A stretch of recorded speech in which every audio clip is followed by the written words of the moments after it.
Hello everyone, thank you so much for being here. Welcome to another lesson. In today's lesson, we're going to look at adverbs and their rules and the grammar rules that follow adverbs. Before further ado, let's get started.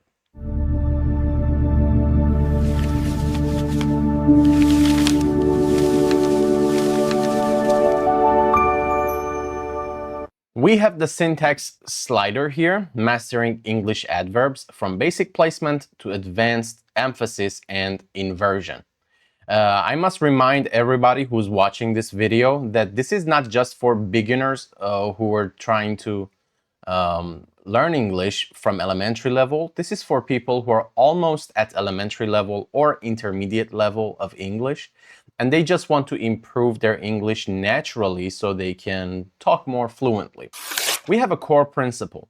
Adverbs modify verbs, adjectives, or some other adverbs. Their type acts as the coordinate system for where they can be placed. As you can see here, we have multiple types of adverbs, and starting with the first one, which is manner.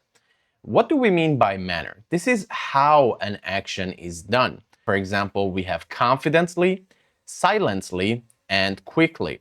I'm going to make example sentences with these three just to make sure you can understand and you can use them in sentences. Here are some examples with some of the adverbs of manner. The first example says, if you want to speak English confidently, you need practice. Pay attention to the position of our adverb, which is confidently. I put this after the verb speak. Second example, silently. My cat always enters my room silently. In this case, I have put the word silently at the end of my sentence. And finally, with quickly, if you want to cook, it is preferred to do it quickly, but carefully. In these examples, we have 4 adverbs of manner. Make sure you put more sentences in the comment section for practice. Adverbs of frequency are often used to show how frequently or how often you perform an action. As you can see, we have 3 main adverbs here: usually, never, and occasionally. Earlier in some of our previous episodes, we discussed that we use adverbs of frequency to use simple present time. But it is also possible to use these adverbs in other tenses, for example, simple past tense or future tense. However, let's take a look at some examples. Looking at the examples that we have, the first adverb of frequency is usually. I usually have coffee, cheese, and bread for breakfast. It is worthwhile to mention, in this case, we are using our adverb of frequency before our main verb. However, if our verb is a to be verb, for example, am, is, or are, we must use it after our main verb, which is the to be verb. For instance, I am always on time. The next adverb of frequency that we have is never. I never drink soda because I am on a diet. The same rule applies for the word never or any adverb of frequency. If your main verb is a to be verb, you must use it after. Let's take a look. I am never tired when I want to help my family. And finally, we have the adverb occasionally. I go to the cinema occasionally. Is it possible to replace the word occasionally anywhere else in this sentence? For example, is it okay to say, I occasionally go to the cinema? If yes, make sure you put it in the comment section. The next set of adverbs that we have are regarding place and positioning, and they usually answer the question where. For example, we have outside, locally, and here. I'm not going to make any more examples. I wish you could put the examples in the comments section. we have the word outside, locally, and here. It is time to look at some adverbs of time. They usually answer the question when. For example, the word soon, yesterday, or recently. They always answer the question when. So, when do you arrive? Soon. When did you go to the cinema? Yesterday. And when did you decide to buy a new house? You can answer recently. And our fifth adverb is regarding degree, which answers the question how much. So it is extremely hot in summer. I am completely sure that I'm trying to help my students, and it is incredibly tough to learn a new language. But with practice, you can definitely succeed. Let us move on to our next slide. We have the docking stations, the 3 sentence slots. Sometimes we use our adverbs in the beginning of our sentence. For example, suddenly the lights went out. It usually sets context or it sets contrast. In the second section, we have the subject or verb plus the mid adverb, which is in the middle of the sentence. For example, she often works late. However, this is neutral and factual. And as we previously mentioned, it is possible to use them before our main verb. We mentioned it previously. If you have a dynamic verb, you must put the adverb of frequency before the main verb. And if you have a to be verb, you must use them after. And finally, we have the object and we put the adverb at the end of our sentence. They met yesterday. Usually it focuses on how, when, or where something happened. We also have a golden rule which says never separate the verb from its direct object. In the example sentence that we see here, I speak fluently English. That's wrong. I speak English fluently. It is a must to stick your direct object to your verb. Now let's look more into the details of using an adverb in the middle of the sentence. We have a main question and it separates into 3 different answers. In order for you to understand where you should use the adverb, you must answer these questions first. Where does the mid position adverb go? Is the main verb to be? If the answer is yes, you must place your adverb after the verb be. For example, she's always late. However, is there an auxiliary verb? And now you have the answer yes, so you must place after the first auxiliary verb. What are auxiliary verbs?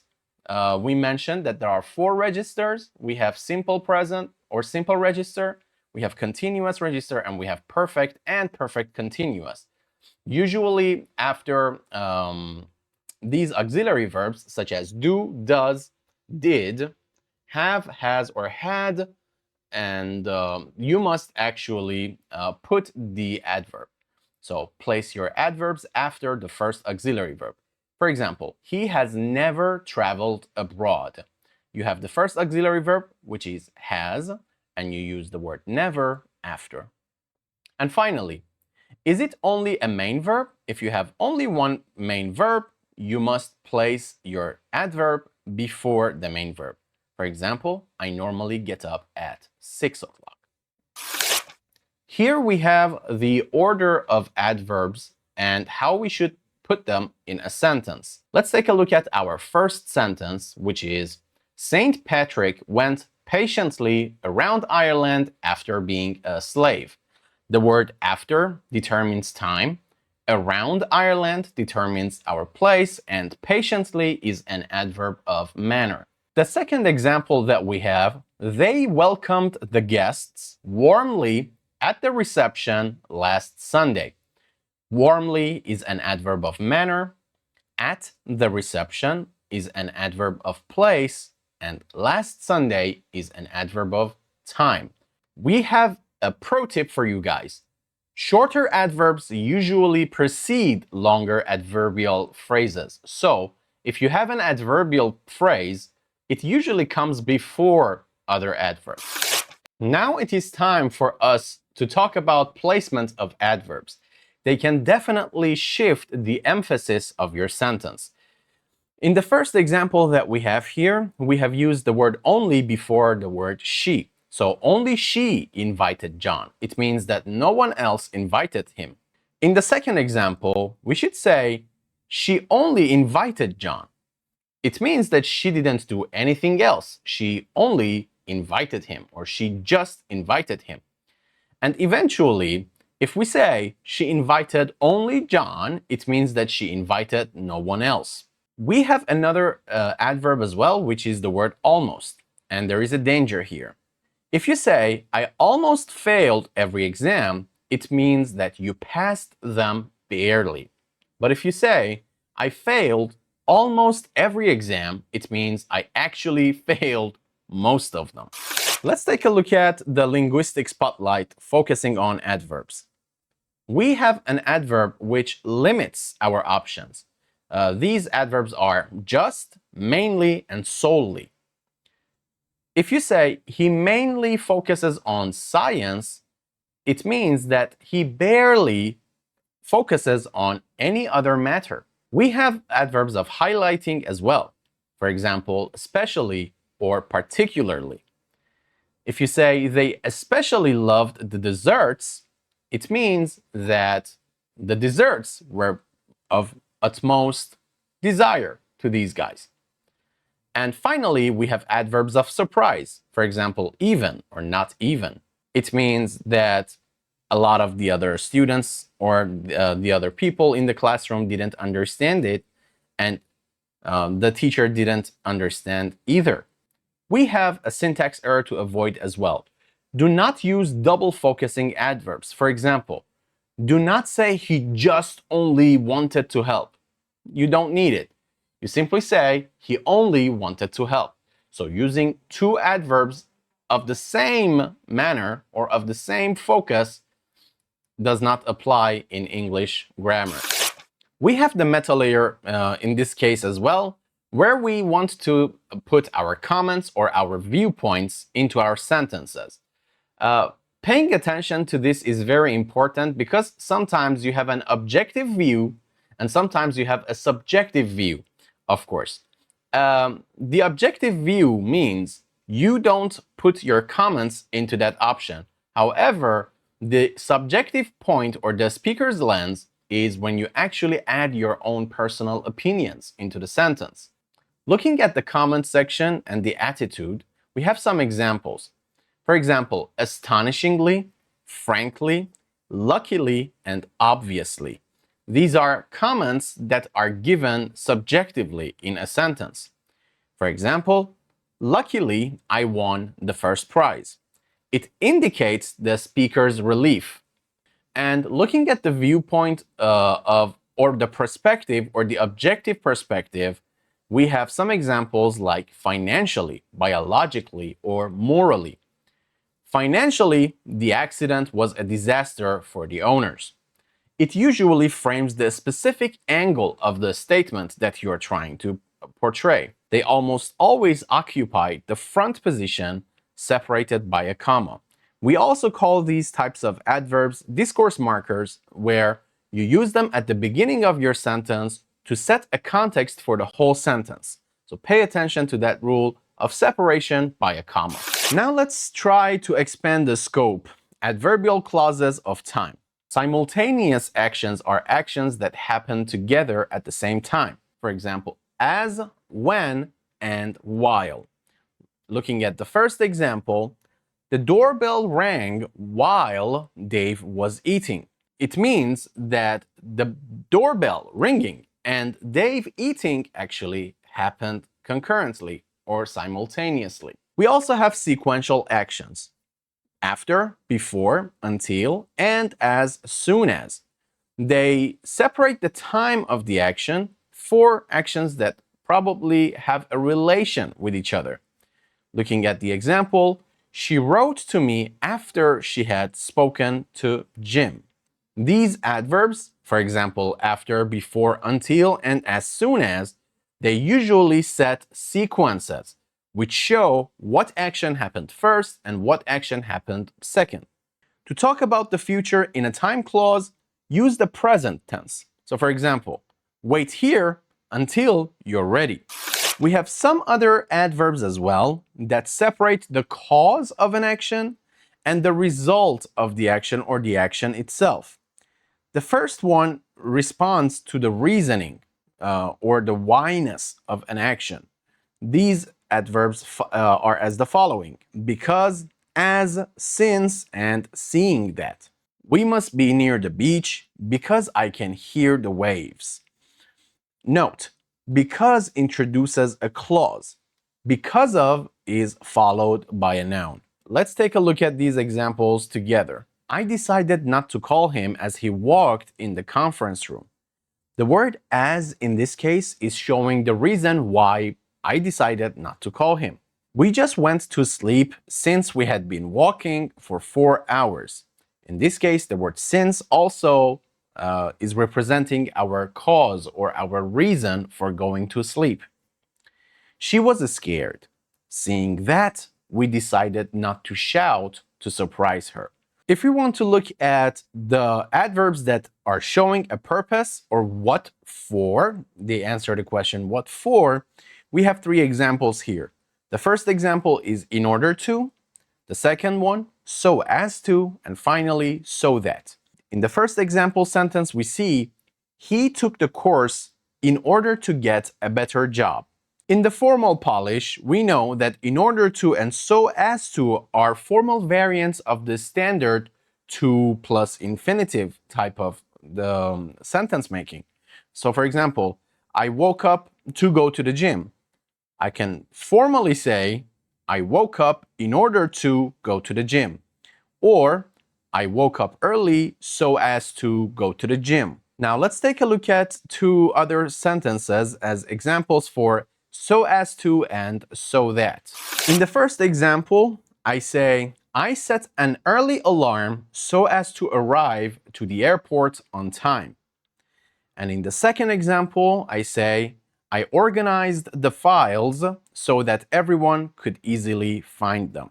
Now let's take a look at some other advanced emphasis. This is for advanced grammar rules, of course, for C1 or C2 level of English, but I want you to pay attention to it carefully.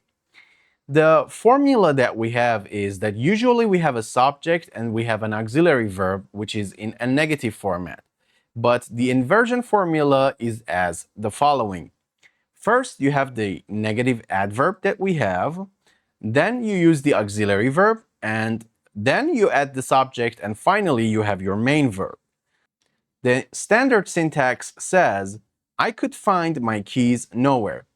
The inverted syntax, however, is, nowhere could I find my keys. You should pay attention that these types of sentences are usually made in more academic texts, and of course, when you want to take international proficiency tests like IELTS or TOEFL, or if you are writing poetry or a prose-like text. The missing auxiliary rule also is very important.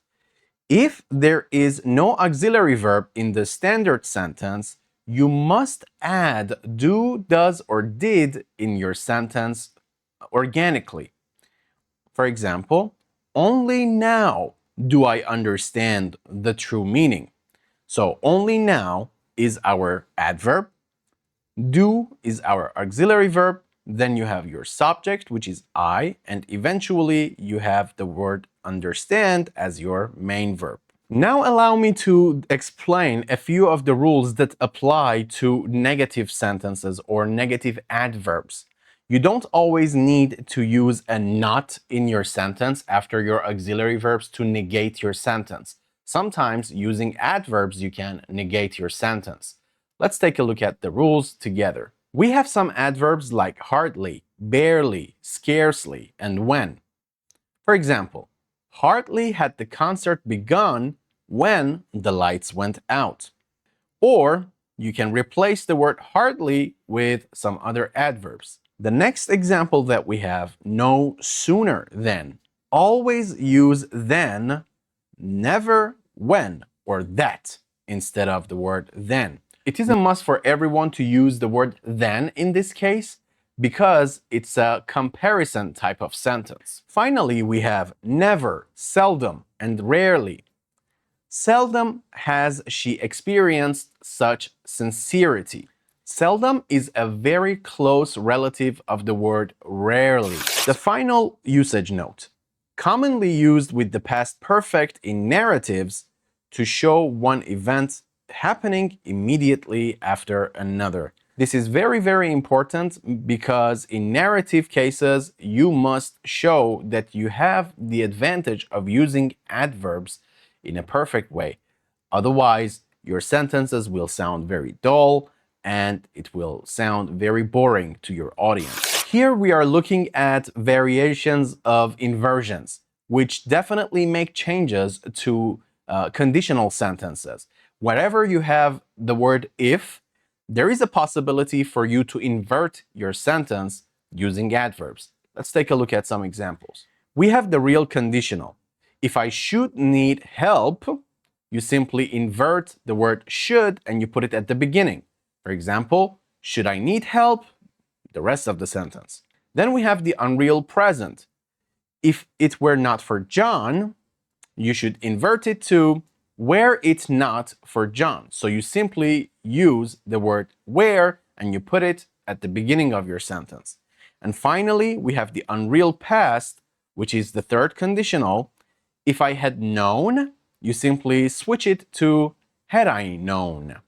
What's the effect of these inversions? Dropping if and inverting the auxiliary makes requests or reflections sound incredibly polite, formal, or dramatic. I must mention that these rules apply whenever you want to write an advanced writing. And if you can use inversion when writing in academic language or for international language proficiency tests, it definitely adds to your grammar range and accuracy, but be careful about how you use them. Eventually, let's take a look at the adverb placement matrix and how we decided where to put our adverbs. First, we have the adverb of manner. You can use it at the front, you can use it in the middle, and you can use it in the end. If you use them at the end of the sentence, this is the standard version. However, if you have a passive sentence, it is better to use it in the middle of the sentence. With adverbs of frequency, we put them at the front of the sentence when we have occasional emphasis. Standard version of using adverbs of frequency is in the middle. That's what you learn when you are a beginner or an elementary level of English. With regards to adverbs of time and place, we put them at the front of the sentence when we want to emphasize on a point. However, we put them at the end of the sentence if we want to simply use them as a standard format. And finally, if you have a comment or viewpoint, you must definitely put the adverb in the front or at the beginning of the sentence, and you must separate it from the rest of the sentence using a comma. Focusing adverbs are also important for us to pay attention to.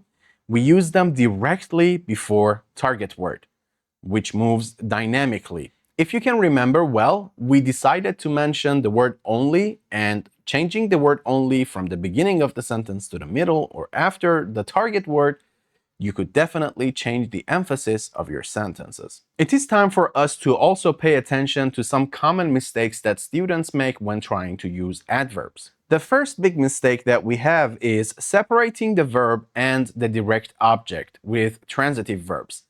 You should never say, I speak fluently English, but you should say, I speak English fluently. It is very important for me to mention that you can say, I speak fluent English, but here you're using the word fluent as an adjective, not an adverb. The second common mistake that we have is careless placement of only and just. Moving the slider changes your reality. Place it exactly next to the target. If you put the word only or just at the beginning of the sentence, it could have a very different meaning compared to the time when you put it behind your target word. And final common mistake is forgetting the auxiliary in inversion. You shouldn't say, never I have seen. Invert the auxiliary verb and you put it in the beginning. So you should say, never have I seen da da da da da. And now let's take a look at the final takeaway. Master the syntax slider. Stop translating words and start designing your thoughts. It is very important for you to understand that you are the creator of the language. The rules and the grammar do not dictate where you should use them in the sentence, but you are the person who makes the decision where and when to use these adverbs in your sentences. The fixed rules cannot be changed. However, in the place where you have the authority to decide where to put your adverbs, you can choose according to your desire. And that would be it for today's lesson. I am very, very thankful for those of you who continued watching this episode until now. If you have any questions or any recommendations, make sure you put them in the comment section and I will gladly look into them and I will try to improve my lessons. Thank you very much and I wish you the best. Take care.